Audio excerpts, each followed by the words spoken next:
ntushobora kuronka ibintu bihaza umutima wawe, ntushobora kugira imigenderanire ihagije yo kuzuza ikibanza Imana yishiriyeho mu bugingo bwawe, eka ntushobora.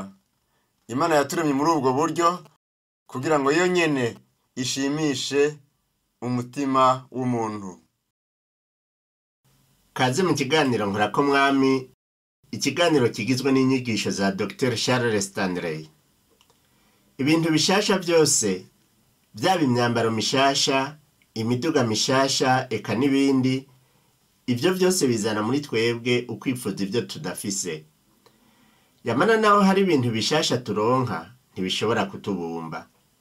Uyu munsi ikiganiro Nkorako Mwami kitwibutsa ko ukubumbwa n'ibyo ufise n'amahoro biza muri twebwe iyo tugize inzara n'inyota by'Uhoraho. Tega amatwi kino kiganiro kugira ngo utahure neza iri jambo ry'Imana rivuga ku byo kugirira Imana inzara n'inyota.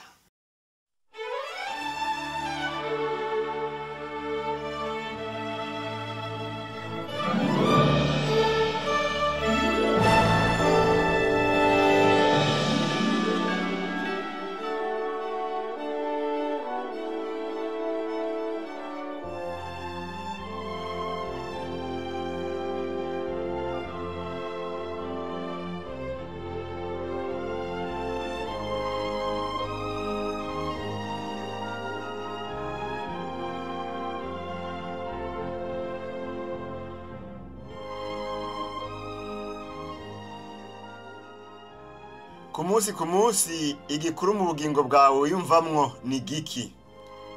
Mbega n'ishavu, n'intuntu, no kutizigira, n'amaganya, canke no kwizigira no gushima? Twebwe twese turafise uko twiyumvira abandi bantu n'ukuntu tubiyumvamwo.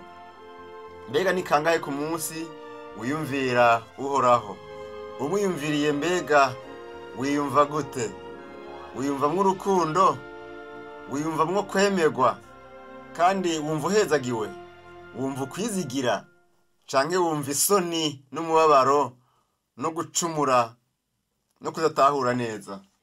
Nta nkeka yuko ukuntu tuzi umuntu n'ukuntu tumutahura bifise uruhara runini ku migenderanire yacu nawe. Nagomba turabire hamwe ivyo Dawidi yanditse muri Zaburi ya 63 avuga ku Mana Data yo mw'ijuru. Hano aravuga ico yiyumvira ku migenderanire yiwe n'Imana. Kandi ico ngomba kuvuga muri ubu butumwa, nagomba kuvuga kuri iki ciyumviro citwa ngo ukugirira Imana inzara n'inyota. Raba rero ico Dawidi avuga muri Zaburi 63 kuva ku murongo wa mbere kugeza ku murongo w'8. Haravuga ngo, Mana, ni wewe Mana yanje, nzozinduka nkurondere. Umutima wanje ukugirira inyota, umubiri wanje ukwifuriza mu gihugu cumye kiruhijwe kitagira amazi.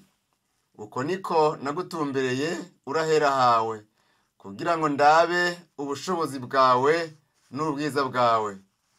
Kuko imbabazi zawe zindutira ubugingo, iminwa yanje izogushima. Uko niko nzoguhimbaza nkiriho, nzotarika amaboko mu izina ryawe. Umutima wanje uzohazwa nkuriye umusokoro n'ibinure. Akanwa kanje kazogushimisha iminwa inezerewe. Uko nzokwibuka ndi ku buriri, ndakwiyumvira mu bihe vy'amaterama. Kuko wambereye umufasha, kandi nzovugiriza impundu mu gitutu c'amababa yawe. Umutima wanje ukomako, ukuboko kwawe kw'iburyo kurandamira. Aravuga rero ati umutima wanje ukomako, ukuboko kwawe kw'iburyo kurandamira. Muri iyo mirongo ya mbere aravuga ukwifuza k'umutima wiwe nk'umuntu yoba ari mu bugaragwa yifuza ikintu cotuma aronka ahantu hari agafuto. Aravuga ngo, ndakugomba ndakurondera. Mbega urafise ico cifuzo co kwiyumvira ku Mana k'umutima wawe uyomako? Mbega urayirondera kandi urayigomba? Mbega uragomba kugiranira nayo imigenderanire myiza kandi myinshi, mbega wumva ugomba kuba hafi yayo. Uko niko kugirira Imana inzara n'inyota. Urabona, ku bantu benshi Imana ni inyamahanga, naho bayizera bibaza yuko iri ahantu kure cyane. Ni inyamahanga kuri bo mu buryo bw'ingene biyumva. Bumva isoni, mbere kenshi na kenshi bumva ikintu kiguma kibagiriza icaha. Bumva kandi ko ataco bakwiye, kandi ibihe byinshi usanga batuzuye ugushima n'ukwizigira n'urukundo no kwicisha bugufi no kugira neza. Ikibazo twokwibaza ni iki: mbega Imana ndayizi kwiki? Mbega ndayiyumvira kwiki? Mbega iragomba imigenderanire yanje nayo? Mbega iragomba imigenderanire iyihesha icubahiro kandi nanje impezagira? Inyishu ni egome, irabigomba kandi irabikora. Inyishu yawe hari aho iba iyivuga ngo yamara ntunzi uwo ndiwe, ntuzi aho namye canke ntuzi ico nkora. Mbega Imana yoshima gute kugiranira imigenderanire nanje? Nuko ari Imana kandi ako ariko kameremere kayo. Rero ico tuvuga mu kugira inzara n'inyota ni ugukura kw'imigenderanire yacu nayo, ni uku kuyipfuza kudahazwa. Ntushobora gusobanura neza uko kwipfuza Imana aho kugarukira. Ni ikintu kiri imbere muri wewe kigutuma kuyimenya. Wumva usunikwa kuja kuri yo. Ngomba kukubaza aka kabazo koroshe: mbega wowe ufise kimwe muri ivyo ngira ndakubwire? Mbega Imana ni inyamahanga canke n'umugenzi wawe wa hafi? Mbega ufise imigenderanire ikomeye ya hafi canke wumva ko Imana uyihaze? Uko wishura ibi bibazo bizokwereka neza imigenderanire yawe n'Imana iyo ariyo, aho uri mu migenderanire yawe n'Imana, kandi bizokwereka n'aho igomba ko uba. Kandi ico womenya nuko Imana yoyo igomba yuko twoyigirira inyota. Kandi kugira imigenderanire y'inzara n'inyota ni urukundo rw'Imana, ni ukwipfuza mpwemu yera yashizeho iyo nzara. Birashika ko bamwe muri mwebwe bashobora kwiyumvira ngo mbega n'ukubera iki nkwiye kugiranira imigenderanire n'Imana? Imana nyabona ngo ni umunyamahanga aba mu ijuru, akwiye gucira imanza bamwe abandi akabakunda. Rero ngomba twiyumvire gatoya kuri aya majambo. Kubera iki Imana yashizeho ukwifuza mu mutima wawe ko kugira iyi nzara n'inyota no kuyifuza cyane? Ku ruhande rumwe turavuga ngo ni ukwifuza kudashira, kutigera guhazwa. Ku rundi ruhande naho turavuga tuti hariho uguhazwa kutagira uko kosobanurwa, n'amahoro no kunezerwa. Ivyo vyose bikaza igihe utanguye kuyikurikira no kubaha. None kubera iki Imana yaremye iyo migenderanire? Kubera iki yaremye uko kwifuza mu mitima yacu? Ubwa mbere dutegereza kwibaza iki kibazo: kubera iki yaturemye ngo dutandukane nayo? Nta tandukaniro rihari kuba ari we wese, aho wamye canke ico wakoze. Imana yoyo yakuremye mu ntumbero yo kwerekana ubumana bwayo budahagaze ku kintu na kimwe, kandi budasanzwe, bukwiyegereza mu rukundo no mu mbabazi zayo. Wewe nanje rero dutegerezwa kuyikunda kugeza ku rugero igomba. Rero wewe nanje dutegerezwa kuyikunda kugeza ku rugero rwo kuyikunda nk'uko idukunda. Ntituyikunda neza nk'uko idukunda, yamara tuyikunde. Uyikunze uba wubatse iyo migenderanire itagira uko yovugwa. Igituma kindi catumye ituremana uko kwifuza mu bugingo bwacu, ni uko izi yuko kugira ngo dukurikire integuro yayo no gukora ibyiza mu buzima no guhinduka abantu bategerezwa kuba mu bugombe bwayo. Iragomba yuko dukora ibyo yateguye ko twokora mu buzima bwacu. Ikindi kigira gatatu catumye ishira muri twebwe uko kwifuza mu mitima yacu ni iki: irazi imbere y'igihe, kandi yabonye imbere y'igihe inkurikizi zotubako igihe tudafashe neza iyi nzara Imana yatanze yo kuyifuza. Irabona inkurikizi ibiba igihe mu bugingo bwacu twanse kwigirira inzara n'inyota, amaherezo n'umubabaro. Irazi ko muri ico gihe tuzohendwa kandi tudaheze ngo tuyizigire. Ikindi nuko abatizigira Imana kandi batayigirira inyota kenshi bafata ingingo zitarizo kandi ari ingingo zihambaye, kandi baraheza bakabona kazoza katagiramwo ivyizigiro n'amahoro n'umunezero no guhimbarwa n'umutekano.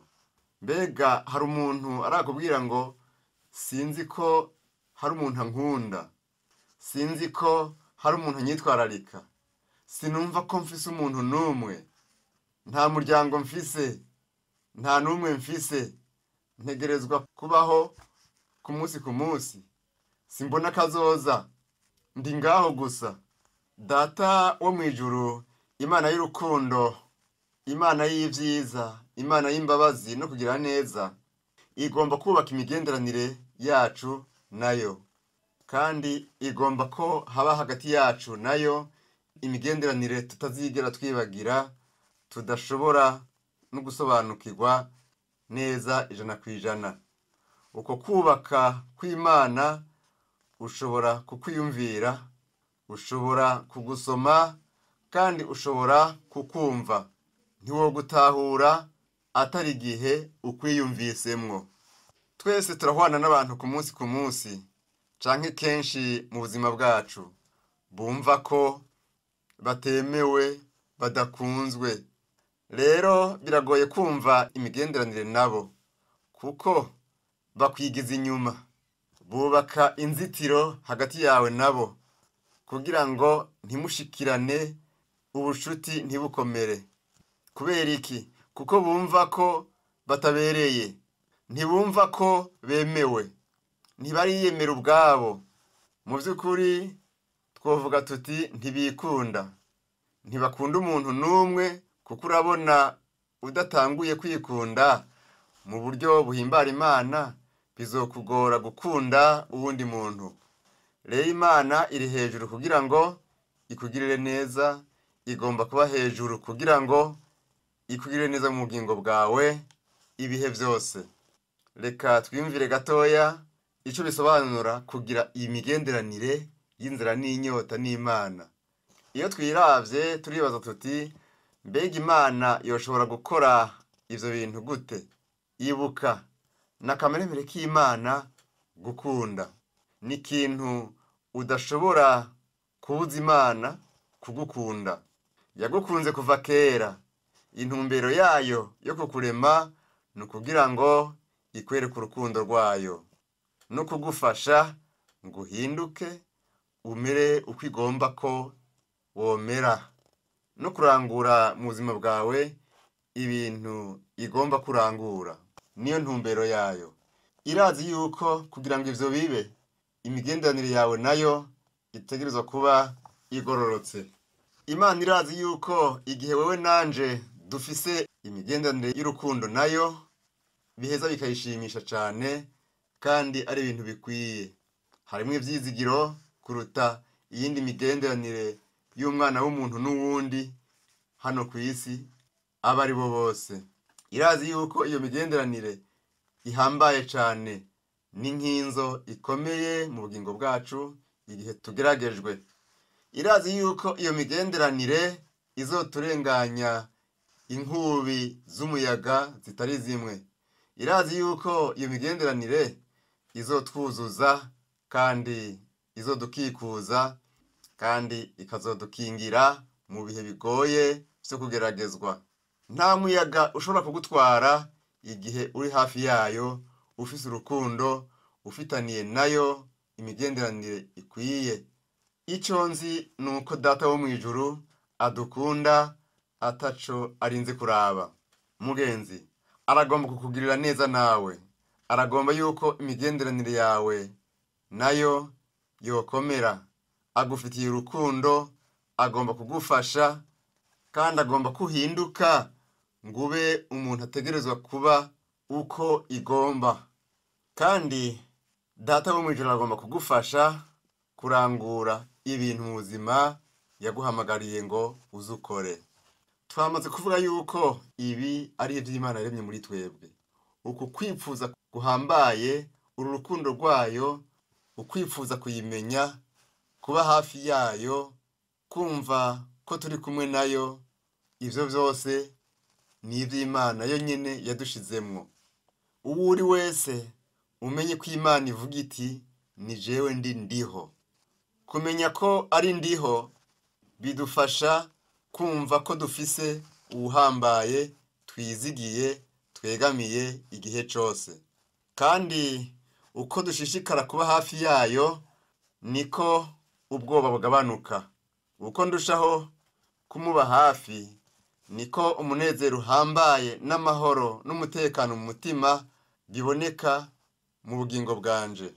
Mbega none wumva ukwegegwa kuri uko kwipfuza Imana? Mpwemu Yera akabura umutima wacu, niwe yaremye muri twebwe iyi nzara n'inyota yo kwifuza Imana. Igihe dufise ico mpwemu y'Imana yaremye muri twebwe, dutangura guca mu nzira Imana igomba ko ducamwo. Hari ikintu gitangura kuba mu buzima bwacu. Nuko Imana itangura guhindura ukwiyumvira kwacu n'ico dukora, n'ingene dukoresha umwanya wacu, n'ikintu cose twahawe mu bugingo bwacu. Igihe rero ufise inzara n'inyota y'Imana, ni ukuvuga yuko uba wifuza Imana muri wewe. Kandi igihe naho woba udafise inzara n'inyota y'Imana, uba ufise ikindi kintu wipfuza cane, ukakigirira inzara n'inyota kugeza naho wocihebera. Mbega uragomba ubugingo bwuzuye amahirwe, ariko kandi ukongera ukagomba ko ivy'isi arivyo bigira ikibanza mu bugingo bwawe. Kandi ugomba gushobora kuja aho ugomba hose kugira ngo wikorere ivyo wigombeye. Ivyo ndabitahura kuko kameremere k'umwana w'umuntu niko kamera. Yamara hano Imana mu bugingo bwawe, yamara ico womenya nuko ivyo vyose biherera mu marira, kuko ntushobora kuronka ubutunzi buhagije muri iyi si bwoheza bukaguha amahoro n'umutekano mu mutima. Ntushobora kugira amahera akwiye ashobora gutuma akazoza kawe kukuri, ashobora kuguha kazoza kawe kukuri. Ntushobora kugira rero imigenderanire ikwiye kuzuza ikibanza Imana yonyene yishiriyeho mu bugingo bwawe. Eka ntushobora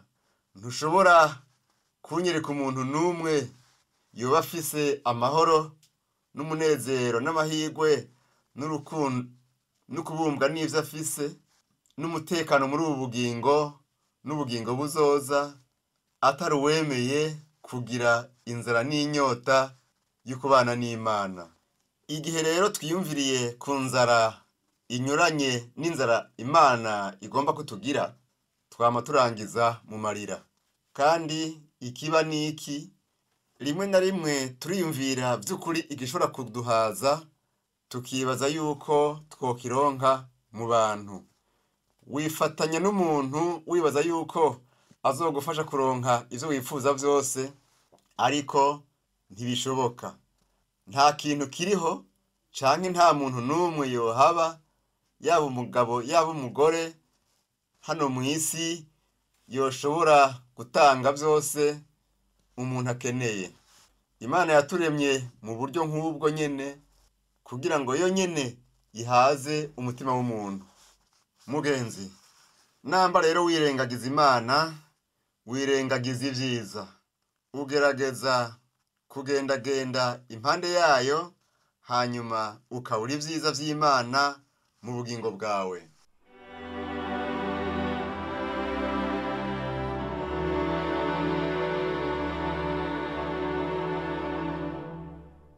Mbega ugirira inzara n'inyota abantu n'ibintu? Canke Imana niyo ugirira inyota kurusha ibindi? Namba ibintu arico cifuzo cawe gihambaye, ntuzigera wumva ukubumbwa muri wewe. Akira impanuro za Dr. Charles Stanley, hanyuma utangure gukurikira Uhoraho. Inzira y'Imana itangura igihe utahuye Imana iyo ariyo, kandi ukabandanya kuyimenya. Imigisha igenda irakura.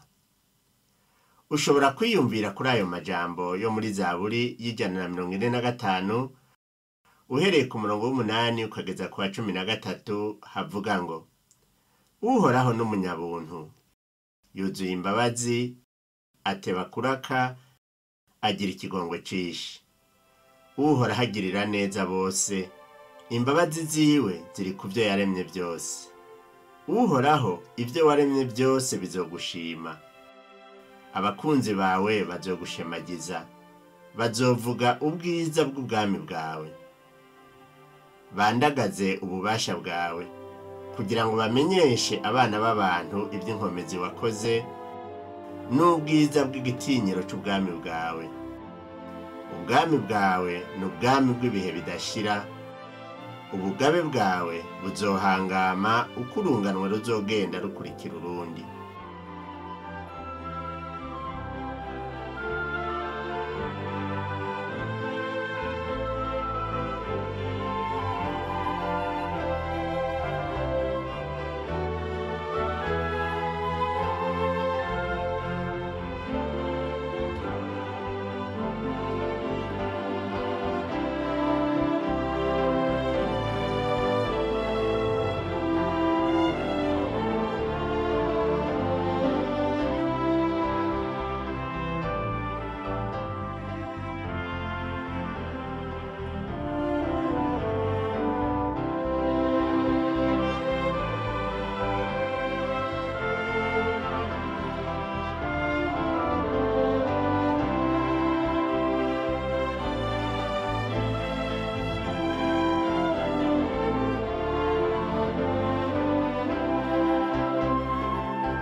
Dushikira isi yose mu rukundo rw'Imana n'imbabazi ku bantu. Inyigisho za Dr. Charles Stanley mukaba muzishikirizwa mu kiganiro Nkorako Mwami. Nshuti mugenzi, turizera ko kino kiganiro caguhimbaye. Ucumviriza ku misi ya kabiri isaha 11:30 z'agatondo no kuwa gatandatu isaha 3:30 z'ijoro. Ukaba wifuza gushigikira kino kiganiro canke kuronka zino nyigisho canke kutubwira ingene ugenda ufashwa nazo, bariza mw'ishiramwe Transworld Radio hano mu gisagara ca Bujumbura, ibarabara ryitiriwe Ubufaransa, hambavu y'ishengero Anglikane ariryo Katedrale Sainte Trinité, canke udutelefone kuri 22 24 26 57 canke 79 741 993.